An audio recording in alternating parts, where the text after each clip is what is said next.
Hi, and welcome to Physics 2212 Lab 1. My name is Miller Devane.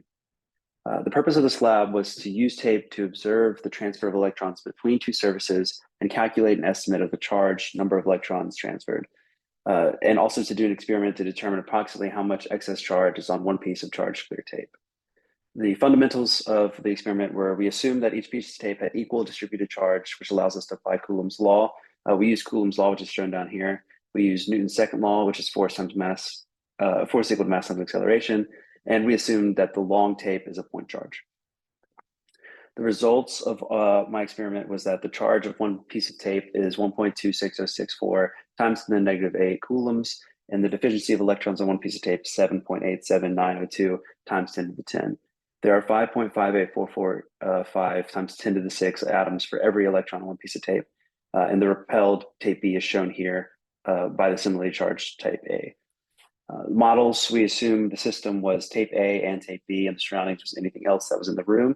And our initial conditions were that the tape mass was 2 times 10 to the negative 4 kilograms, length 0.22 meters, width 0.02 meters, and that all tapes were neutral to begin the experiment. For the experiment, tape B was placed on a tape already on the desk and then quickly removed, which caused it to either gain or lose electrons.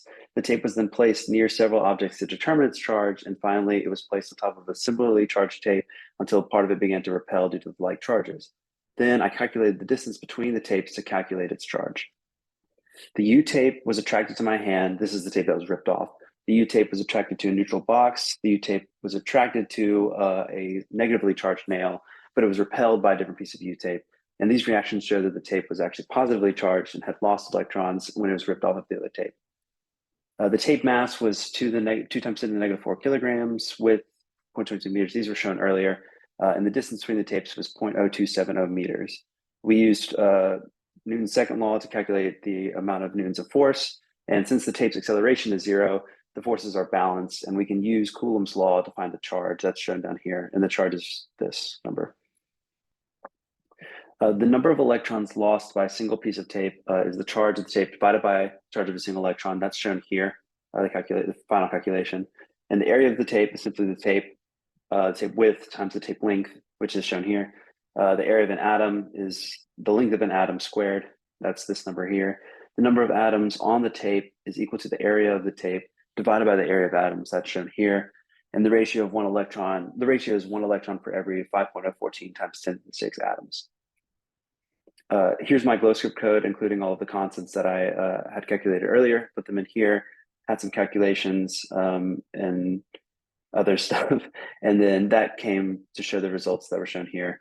And these are tape A and tape B, tape A and tape B shown here and the distances.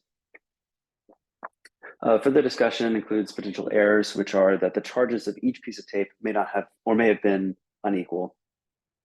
Yeah, may have been unequal. So they may not have been the same amount of charge. We assume that they were.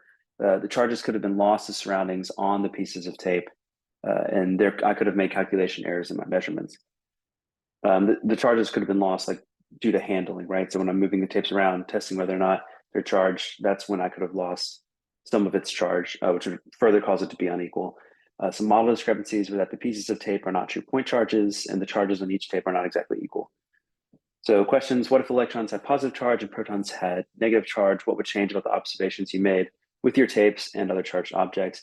Well, they wouldn't change at all because you're swapping both of them, right? So like charges would still attract and opposite charges would still repel, thus giving you the same observations and results as if you hadn't changed anything at all. Why is it important to handle the charged tapes as little as possible? What happens when the charged tapes come in contact with your hands or other objects?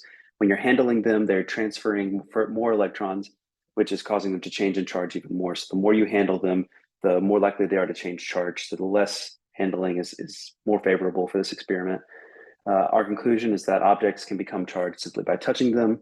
Electrical forces occur all around us in the world. Newton's law of forces help when determining qualities that are associated with objects. And there are plenty of objects that can be used to model point charges and study the electrical interactions that occur simply by charging them. And that is all.